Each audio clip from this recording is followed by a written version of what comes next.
Citizens of the United States and other Western countries who believe they have God-given rights are in for a rude awakening, according to the World Economic Forum, which has declared that human beings have the same rights as jellyfish. Human beings must prepare to be enslaved, according to Klaus Schwab's right-hand man Yuval Noah Harari, because everything that humans believe about God, their nations and themselves is fake news. Harari's disturbing speech represents the most devastating attack by the WEF on humanity to date, and signals that the elite are shifting their mission to enslave the masses into high gear. But we've got news for the prophet of Davos and his cronies at the World Economic Forum.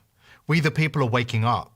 And we're not going to be gaslit by globalist psychopaths spewing lies and falsehoods. Before we dive in, subscribe to the channel if you haven't already, and join the People's Voice Locals community to join our incredible community and support the channel and gain access to exclusive and uncensored content. In the spirit of knowing thy enemy, we need to take a look at the latest blasphemy that's come out of the World Economic Forum, in this case from the mouth of Yuval Noah Harari. Speaking at a TEDx event, where he was attempting to win over non-believers to the globalist cult, Harari led by informing those in attendance that Homo sapiens don't have any rights. Many, maybe most legal systems are based on this idea, this belief in human rights. But human rights are just like heaven and like God. It's just a fictional story that we've invented and spread around. It may be a very nice story, it may be a very attractive story, we want to believe it, but it's just a story. It's not a reality. It is not a biological reality. Just as jellyfish and woodpeckers and ostriches have no rights, Homo sapiens have no rights also. According to Harari and the elite, the idea that humans have rights and should therefore enjoy the freedoms that we have in the United States and the Western world is simply a fiction. Take a human, cut him open, look inside, you find their blood, and you find the heart and lungs and kidneys, but you don't find there any rights. The only place you find rights is in the fictional stories that humans have invented and spread around. Don't think your country is going to protect you from the wrath of the global elite.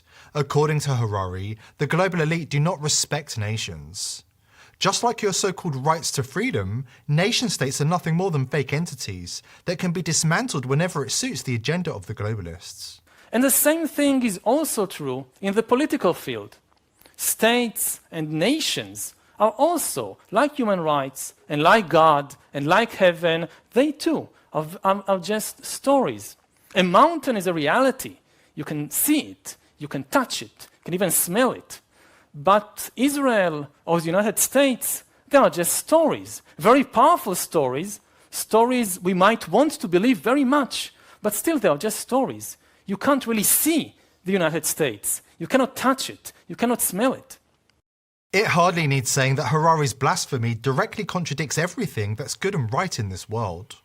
Like the US Declaration of Independence, which states, "We hold these truths to be self-evident, that all men are created equal, that they are endowed by their Creator with certain inalienable rights, that among these are life, liberty, and the pursuit of happiness." So what's going on here? Why are Harari and the elite so determined to brainwash humanity into accepting that they have no rights and must accept a life without liberty or happiness?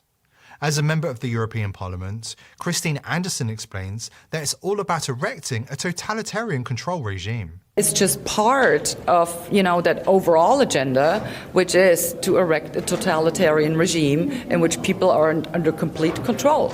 That actually what it does, the Green Deal, the so-called Green Deal, it will impoverish people. We have seen that, people are barely capable of keeping up with their bills anymore. And energy prices, they're skyrocketing. But the people are waking up to the agenda of the elite.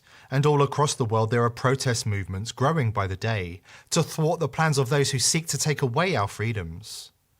After this quick break, we'll explain why the agenda of the elites is doomed to fail, and how we can ensure they face justice for their crimes. But first, an important word from our sponsor. Are you interested in reaching a large and growing audience? The People's Voice offers a unique opportunity to promote your brand to an audience of millions of engaged viewers. If you would like to sponsor or advertise on our show, please email sponsor@thepeoplesvoice.tv.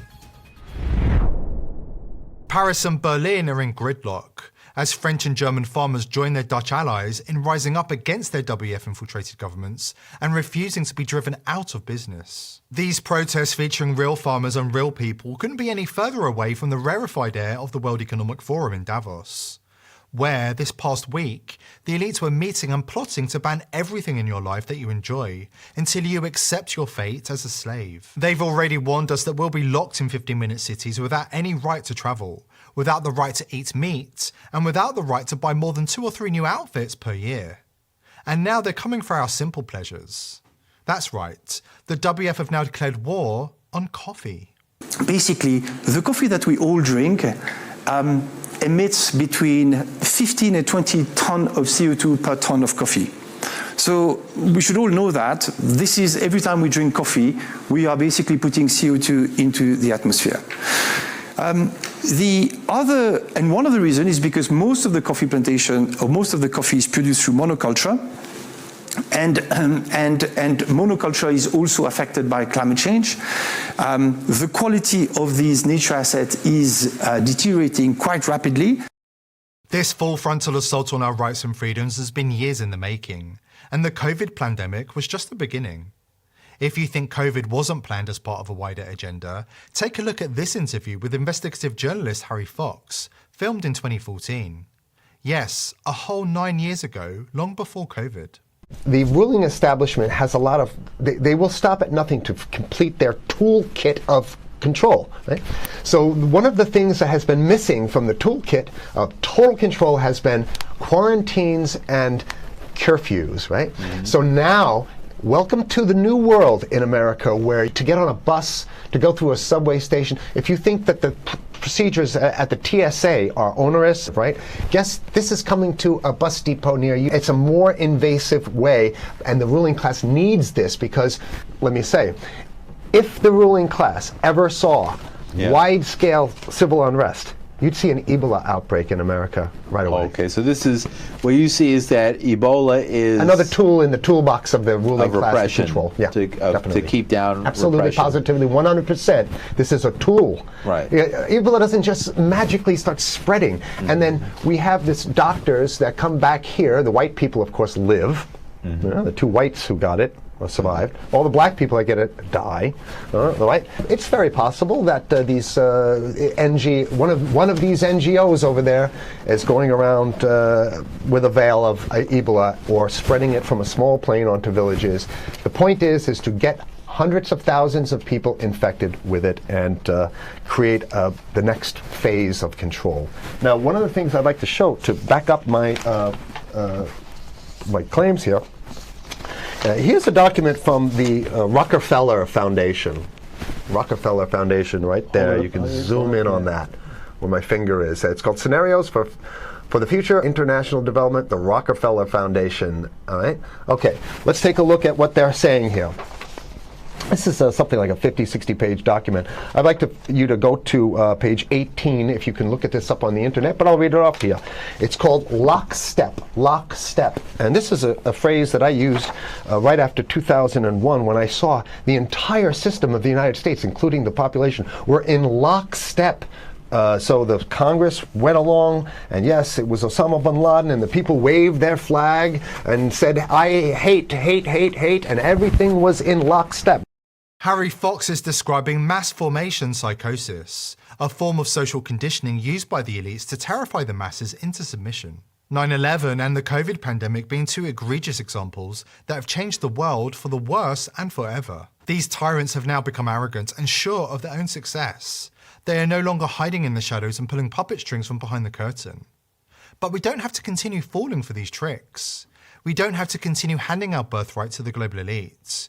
We don't have to become enslaved. Thanks to people like yourself, who've chosen to take the red pill and reject the siren song of the elite and their mainstream media fake news, humanity now stands a fighting chance against the elite agenda. If you understand the importance of these videos in educating the masses about the shadow government and the evil agenda of the elite, please share this video, subscribe to the channel, and join the People's Voice Locals community to help us continue to produce this content and forewarn as many people as possible. I hope to see you there.